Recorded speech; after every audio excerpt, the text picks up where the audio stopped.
Bihar assembly ఎన్నికల్లో భాగంగా రేపు చివరిదైన రెండో విడత పోలింగ్ జరగనుంది. 20 జిల్లాల్లోని 122 అసెంబ్లీ స్థానాల్లో ఎన్నికలు జరగబోతున్నాయి. 3.7 కోట్ల మంది ఓటు హక్కు వినియోగించుకోనున్నారు. మొత్తం 1302 మంది అభ్యర్థులు బరిలో ఉన్నారు. వారిలో 136 మంది మహిళా అభ్యర్థులున్నారు. 45,399 పోలింగ్ బూత్స్ ఏర్పాటు చేశారు. తొలి దశలో చెదురుముదురు ఘటనల మినహా పోలింగ్ ప్రశాంతంగానే ముగిసింది. రెండో దశ ఎన్నికల నేపథ్యంలో భద్రతను మరింత కట్టుదిట్టం చేశారు. ఇప్పటికి ఇతర రాష్ట్రాల నుంచి ప్రత్యేక బలగాలను రప్పించింది ఎన్నికల కమిషన్. పోలింగ్ రోజున బూతుల వద్ద 3 అంచెల భద్రత ఉంటుంది. మొత్తం 1650 కంపెనీలు సిఏపీఎఫ్ బలగాలను మోహరించారు. ఇందులో సిఆర్పీఎఫ్, బీఎస్ఎఫ్, సిఎస్ఎఫ్, ఐటీబీపీ నుంచి 1332 కంపెనీలు ఉన్నాయి. మిగిలిన 273 కంపెనీలు 21 రాష్ట్రాలు, కేంద్రపాలిత ప్రాంతాల సాయుధ పోలీసు దళాలకు చెందినవి.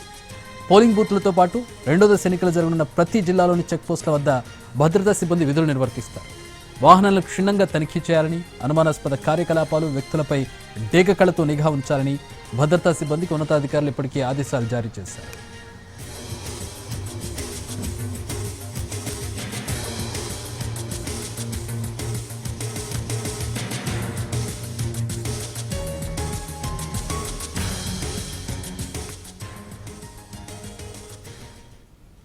బీహార్లో అసెంబ్లీ ఎన్నికల సమరం తుది దశకు చేరుకుంది.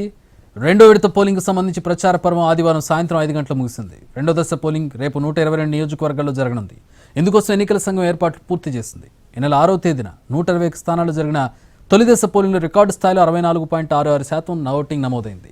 రెండో దశలో పోలింగ్ జరగనున్న 122 నియోజకవర్గాలు అత్యంత సంక్లిష్టమైనవి. ఇక్కడ ప్రచారం మాత్రమే కాకుండా క్షేత్రస్థాయిలో కుల సమీకరణలు, ఓట్ల చీలిక వంటి అంశాలే అభ్యర్థుల గెలుపోటములను శాసించనున్నాయి. రెండో దశలో సీమాంచల్ అత్యంత కీలకం. కిషన్గంజ్, అరారియా, పూర్నియా, కతిహార్ లాంటి జిల్లాలోని ఈ ప్రాంతంలో ముస్లింల జనాభా ఎక్కువ. ఇది దశాబ్దాలుగా ఆర్జేడీ కాంగ్రెస్ కూటమికి కంచుకోట. అయితే 2020 నాటి ఎన్నికల్లో ఎంఐఎం ఇక్కడ 5 స్థానాలు గెలుచుకుని మహాగఠబంధన్ ఓట్లను చీల్చింది. ఈసారి కూడా మైనారిటీల ఓట్లను ఆకర్షించేందుకు ఆర్జేడీ, కాంగ్రెస్ సాయశక్తులా కృషి చేస్తున్నాయి. ఓట్ల చీలిక అంతిమంగా ఎన్డీఏకు లాభం చేకూరుస్తుందనడంలో సందేహం లేదు. రెండో దశలోనూ కులమే ప్రధాన పాత్ర పోషిస్తోంది. ముఖ్యంగా ముస్లిం యాదవ సమ్మేళనం మహాగఠబంధన్కు ప్రాణవాయువు లాంటిది. ఆర్జేడీ అభ్యర్థులు పూర్తిగా ఈ ఓటు బ్యాంకును నమ్ముకుంటున్నారు. మరోవైపు ముఖ్యమంత్రి నితీష్ కుమార్ బలం ఈబీసీలు, మహాదళితులే. ఈ నిశ్శబ్ద ఓటు బ్యాంకు గత 2 దశాబ్దాలుగా జేడీయూ వెంటే నడుస్తోంది. భూమిహార్, రాజ్పూత్, బ్రాహ్మణ వర్గాలు ఆనవాయితీగా బీజేపీకి మద్దతుగా నిలుస్తున్నాయి. ప్రశాంత్ కిషోర్ నేతృత్వంలోని చనజురాజ్ పార్టీ చాలా నియోజకవర్గాల్లో కొత్త అభ్యర్థులను నిలబెట్టింది. ఇది సంప్రదాయ రాజకీయాలకు అలవాటు పడని ఓటర్లను ఆకర్షిస్తోంది. సన్నాఫ్ మల్లాగా పిలుచుకునే ముఖేష్ సహాని మత్స్యకార వర్గంలో గట్టి పట్టున్న నాయకుడు. ఈయన మహాగఠబంధన్లో భాగస్వామిగా ఉండడం ఆర్జేడీకి కలిసి వచ్చే అంశం.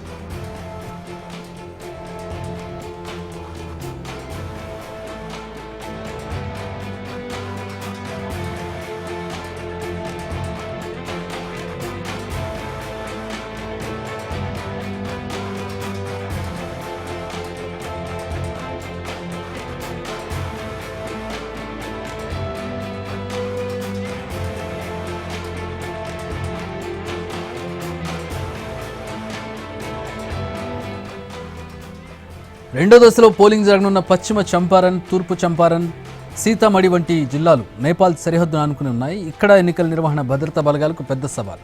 ఎన్నికలకు 72 గంటల ముందే నేపాల్ సరిహద్దును మూసేశారు. అసాంఘిక శక్తులు సరిహద్దులు దాటకుండా కట్టుదిట్టమైన చర్యలు చేపట్టారు. మరోవైపు సీమాంచల్ ప్రాంతం మతపరంగా అత్యంత సున్నితమైంది. దీన్ని దృష్టిలో ఉంచుకుని కేంద్ర ఎన్నికల సంఘం ఈ ప్రాంతాల్లో భారీగా సాయుధ బలగాలను మోహరించింది. ప్రజలు స్వేచ్ఛగా, శాంతియుతంగా ఓటు హక్కు వినియోగించుకునేందుకు అన్ని ఏర్పాట్లు చేసినట్టు ఎన్నికల సంఘం ప్రకటించింది.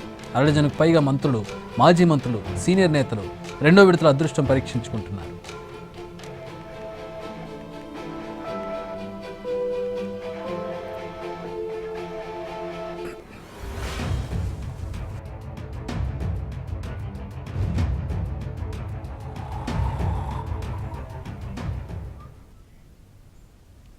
అటు బీహార్ రెండో దశ పోలింగ్కు అన్ని ఏర్పాట్లు పూర్తయ్యాయి. రెండో దశ చాలా కీలకమైన, సున్నితమైన ప్రాంతాల్లో పోలింగ్ జరగబోతోంది. దీనికి సంబంధించి ఎలక్షన్ కమిషన్ ఎట్లాంటి ఏర్పాట్లు చేసింది, అక్కడ పరిస్థితులు ఏ విధంగా ఉన్నాయి, ఎవరెవరు పోటీ పడుతున్నారు, పూర్తి వివరాలు మా ప్రతినిధి అందించడానికి లైవ్లో అందుబాటులో ఉన్నారు. ఏంటి బీహార్ రెండో దశ ఎన్నికలకు సంబంధించి చాలా కీలకమైనటువంటి నియోజకవర్గాలు, నేతలు పోటీ పడుతూ ఉన్నారు. అట్లాగే సెన్సిటివ్ ఏరియాస్ కూడా కనపడుతూ ఉన్నాయి. ఎట్లా ఉన్నాయి ఏర్పాట్లు? ప్రధానంగా మలివిడత ఎన్నికలు దాదాపు 18 జిల్లాల్లో 122 అసెంబ్లీ స్థానాల్లో జరుగుతున్నాయి. అయితే ప్రధానంగా ఈ సీమాంచల ప్రాంతం అంటారు. ఈ సీమాంచల ప్రాంతంలో ఎక్కువగా ఆర్జేడీ రాష్ట్రీయ జనతాదళకు బాగా ప్రాబల్యం ఉన్నటువంటి ప్రాంతం. అదేవిధంగా గతంలో 2020 కాకుండా 2015 ఎన్నికల్లో జేడీయూ, ఆర్జేడీ, కాంగ్రెస్, వామపక్షాలు ఇవన్నీ కలిసి పోటీ చేసిన సందర్భంలో 122 స్థానాలకు గాను దాదాపు 80 స్థానాలు పైగా ఈ కూటమి గెలుచుకుంది. అయితే 2020లో ఈక్వేషన్స్ అంటే సమీకరణలు మారటంతో అది కొద్దిగా తేడా వచ్చింది. సాధారణంగా అయితే ఇక్కడ జేడీయూ తన ప్రాబల్యాన్ని చాలా బాగా త్వరితగతంగా కోల్పోతుంది, ఆర్జేడీ తన బలాన్ని పెంచుకుంటుంది, అదేవిధంగా బీజేపీ కూడా తన బలాన్ని పెంచుకుంటుంది. 2020 అసెంబ్లీ ఎన్నికల్లో బీజేపీ దాదాపు 42 స్థానాల్లో గెలవగా జేడీయూ 20 స్థానాలకు మాత్రమే పరిమితమైంది. దాదాపు ఈ రెండు పార్టీలు కలిసి గత ఎన్నికల్లో 65 స్థానాలు గెలుచుకోగా కాంగ్రెస్ పార్టీ అదేవిధంగా ఆర్జేడీ రెండు పార్టీలు కలిసి దాదాపు 45 స్థానాలు గెలుచుకున్నాయి. అయితే మారిన సమీకరణాల నేపథ్యంలో ఈసారి ఏ రకంగా ఉండబోతుంది, అదేవిధంగా చాలా పార్టీలు కూడా రంగంలో ఉన్నాయి. కొత్తగా జనసురాజ్ పార్టీ కూడా రంగంలోకి వచ్చింది. ఈ రకంగా అనేకమైనటువంటి ఈక్వేషన్స్ కనుక చూసినట్లయితే పరిస్థితులు కొద్ది మేరకు గతంలో ఉన్న దానికంటే కొద్ది భిన్నంగా తీర్పు ఇచ్చేందుకు అవకాశం ఉంది. అయితే మహాగఠబంధన్ ఈసారి ఎన్నికలో తమ ప్రాబల్యం బాగా పెంచుకొని గొప్ప ఫలితాలను సాధించబోతుందన్న ఒక ఆశాభావంతో ఉన్నప్పటికీ కూడా బీజేపీ చాలా బలంగా కూడా అక్కడ గట్టి పోటీ ఇస్తుంది. అదేవిధంగా జేడీయూ కూడా తన బలాన్ని పెంచుకునేందుకు ప్రయత్నం చేస్తుంది. ఈ రకంగా ఇటు ఎన్డీఏ కూటమి అదేవిధంగా మహాగఠబంధన్ కూటమి రెండు కూడా పోటాపోటీగా విస్తృత స్థాయిలో ప్రచారం చేశాయి. చాలా ఉధృతంగా కూడా ప్రచారం చేశారు నేతలు. అదేవిధంగా చివరి నిమిషంలో ఈ నిమిషంలో కూడా గత కూటమిలు కానీ పార్టీలు కానీ ఇచ్చినటువంటి హామీలు మరొకసారి ప్రజలకు గుర్తు చేసి తమకే ఓటు వేయాలని చెప్పి కూడా ఆఖరి నిమిషం వరకు కూడా ఆ ప్రజలను కోరుతున్నారు. ఈ రకంగా చాలా హోరాహోరీగా జరిగిన ఈ విస్తృత ప్రచారంలో భాగంగా ప్రజలు ఏ రకంగా తీర్పు ఇవ్వబోతున్నారన్నది రేపు తెలియబోతుంది. రేపు ఉదయం 7 గంటల నుంచి సాయంత్రం 5 గంటల వరకు కూడా పూర్తి స్థాయిలో అన్ని ఎక్కడ సక్రమంగా ఎన్నికలు జరిగేందుకు గాను ఓటర్లంతా కూడా తమ ఓటు హక్కును సద్వినియోగం చేసుకునేందుకు గాను అన్ని ఏర్పాట్లు చేయడం జరిగింది. దాదాపు 45,399 పోలింగ్ కేంద్రాలను ఏర్పాటు చేశారు. గతంలో పార్లమెంటు ఎన్నికల కంటే కూడా ఈసారి చాలా ఎక్కువగా పోలింగ్ కేంద్రాలు కూడా ఏర్పాటు చేయడం జరిగింది. బాగా సున్నితమైన ప్రాంతాల్లో కొద్ది ఓటర్లు పరిమితంగా చేసుకుని ఆ మేరకు పోలింగ్ కేంద్రాలు పెంచడం జరిగింది. ఈ రకంగా అనేకమైనటువంటి ఏర్పాటు చేసింది కేంద్ర ఎన్నికల సంఘం. బీహార్ ఎన్నికలు, రాబోయే అనేకటువంటి రాష్ట్రాల్లో జరగబోయే ఎన్నికలు కానీ అదేవిధంగా దేశవ్యాప్తంగా ప్రజల యొక్క భావన ఏ రకంగా ఉందన్న అంశంపై అద్దం పట్టేందుకు కొద్దిగా దీన్ని ఒక సూచికగా తీసుకునేందుకు కూడా అవకాశం ఉందని చెప్పి రాజకీయ విశ్లేషకులు అదేవిధంగా ఎన్నికల విశ్లేషకులు పరిశీలిస్తున్నారు, ఆ మేరకు పరిగణిస్తున్నారు. ఈ రకంగా చూసినట్టయితే బీహార్ ఎన్నికలు చాలా కీలకంగా కాబోతున్నాయి. వచ్చే 2-3 ఏళ్లలో రానున్న ఎన్నికలపై కూడా తీవ్ర ప్రభావం చూపించే ఆస్కారం ఉంది. ముఖ్యంగా యువత, మహిళలు పెద్ద ఎత్తున గత తొలి విడత ఎన్నికల్లో పెద్ద ఎత్తున ఓటింగ్లో పాల్గొని తమ ఓటు హక్కును వినియోగించుకున్నారు. అదేవిధంగా కొత్తగా 3,70,00,000 ఓటర్లలో దాదాపు 10 లక్షల మంది కొత్తగా యువకులు ఓటర్లుగా చేరడం జరిగింది. కాబట్టి యువకులు, మహిళలు ఓటు వేసే దానిపైనే అభ్యర్థుల యొక్క గెలుపు ఓటములు ఉండబోతున్నాయన్న అంశాన్ని కూడా ఒక అంచనా ఉంది. కాబట్టి చూడాలి ఏ రకంగా ప్రజలు తీర్పునివ్వబోతున్నారు. నవంబర్ 14వ తేదీన ఓట్ల లెక్కింపు అదేవిధంగా ఫలితాలు రాబోతున్నాయి.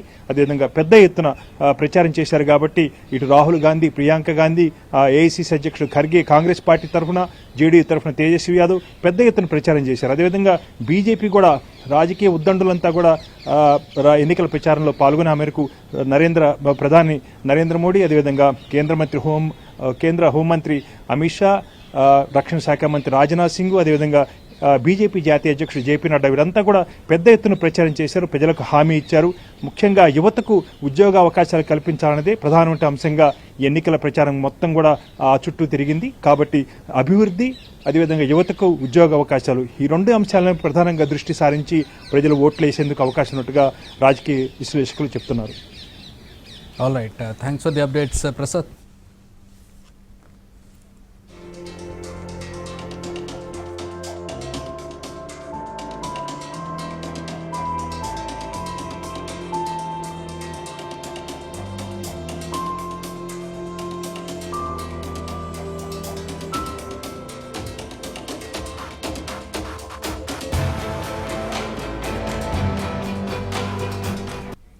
బీహార్ అసెంబ్లీ ఎన్నికల్లో భాగంగా రేపు చివరిదైన 2వ విడత పోలింగ్ జరగనుంది. 20 జిల్లాల్లోని 122 అసెంబ్లీ స్థానాల ఎన్నికలు జరగబోతున్నాయి. 3.7 కోట్ల మంది ఓటు హక్కు వినియోగించుకోనున్నారు.